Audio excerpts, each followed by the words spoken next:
Let me first welcome you to HR Minutes. My name's Tim Timmons. I'm the Vice President of Human Resources for the South Carolina Chamber of Commerce. And today we have with us Cara Crotty. Cara, it's good to have you with us. Thank you. Cara is with the law firm of Constangy Brooks, and I work with her a lot on the diversity committee. So we won't talk about diversity today, but we'll talk a little bit about some different pieces of legislation and what's going on at the up in Washington, D.C. So with that, we'll get started. We've been with the Obama administration now, what, about a year, somewhere like that. Can you tell me what kind of changes you think there have been based on political appointments and those kind of things?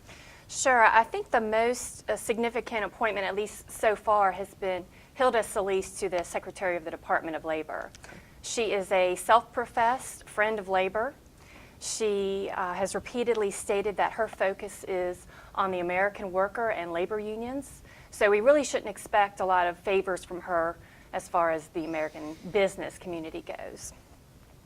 She stated at the AFL-CIO convention that labor is not the problem in the country, it's the solution. So we know exactly what her philosophy is, and that's pretty clear, isn't it? And exactly what her agenda is. There's really no question about that. Some other significant nominations have been to the EEOC and the National Labor Relations Board. Well, that's the one that I work with the most. So let's hit that one a little bit, because that one scares me in terms of what the NLRB can do as opposed to changing legislation. Right. I mean, they can actually write law themselves by just their decisions, if I understand it right. Well, and that's really what the controversy is about Craig Becker, President Obama's nomination to the NLRB.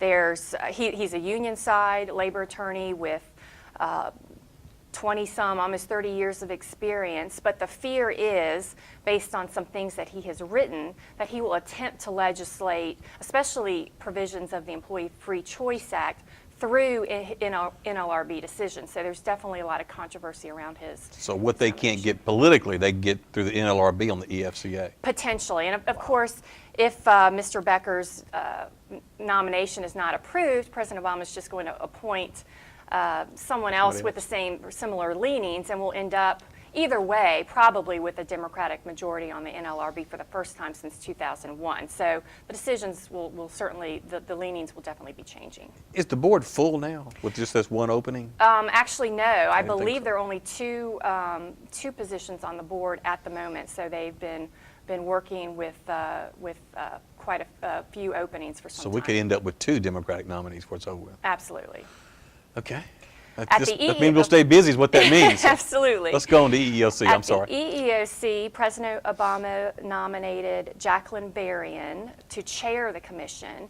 She is an attorney who's done a lot of civil rights work. She has a history at the ACLU. 2 other appointments, so there are actually 3 openings at the commission. So it's Jacqueline Berrien and then 2 others. One is Victoria Lipnick, who really doesn't seem very controversial. She was an assistant secretary at the Department of Labor during the Bush administration. And then Chai Feldblum is currently she's a professor of law at Georgetown University. She also was a prior ACLU attorney. She has raised a little bit of controversy. Some senators feel that she has, I guess the term would be, aggressively pursued LGBT rights in the employment as well as other areas. Now, LGBT. Gay, lesbian, bisexual, transsexual rights. So. Well, let's move gears. How about the Department of Labor? What's going on over there? They have a lot going on. A couple things that are hot on their radar would be the proposed Healthy Families Act. And the purpose of that really would be to provide further protections for the American worker in the event that there's some type of widespread public health concern. Just relating back to the flu pandemic we heard so much about earlier? Exactly. It has to do with issues relating to H1N1 or some other type of even worse catastrophe that we might face. This would be paid leave? Is that what we're talking about? Exactly. One example that's been cited is, say you have a worker whose child is sent home from school because the school's closed due to some type of outbreak. Well, the child's not sick, the employee's not sick, so FMLA would not provide that person any protection. So it would be job protection as well as potentially paid leave. Well, let's go a little further with that one. I think we have time to do it.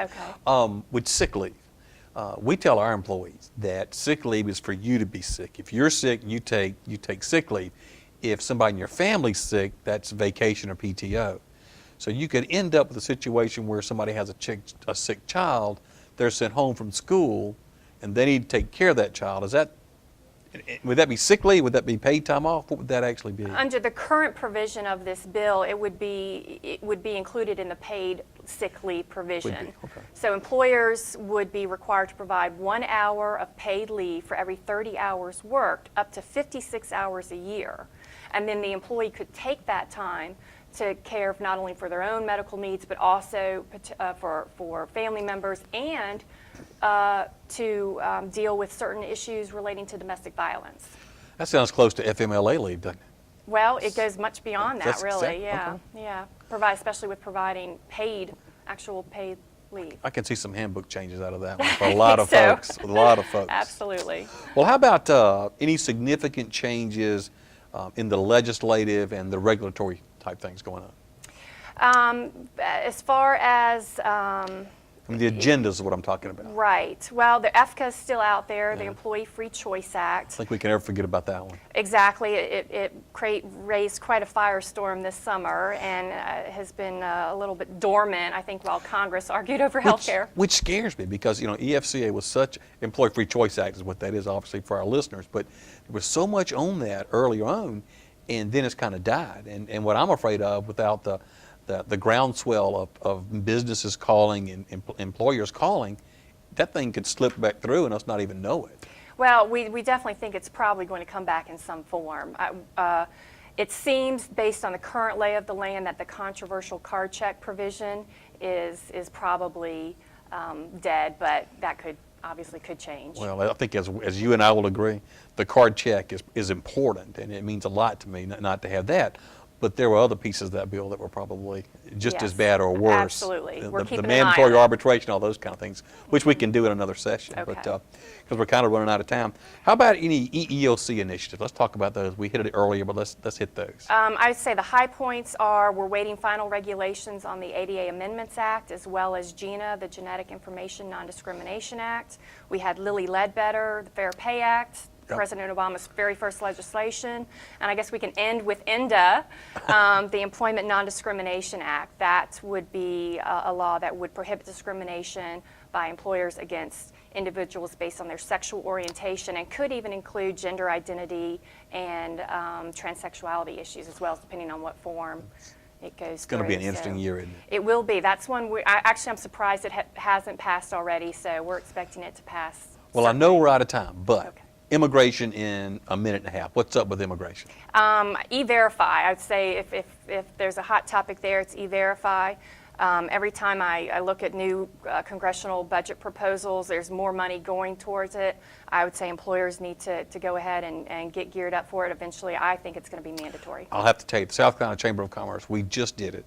And last month did our first E-Verify on a new employee. Yes. Worked perfectly. We didn't have the problem because they came back clean. I'm Yeah. not sure how to handle all the problems if I get one that doesn't, but that one worked real well. So we're doing it now. It's good. My understanding from clients that use it is that they find it a very useful tool. I found it that way. Cara, thank you for coming with us today. We appreciate it. We'll Thank have you you. back some other time. Thank you very much, Tim.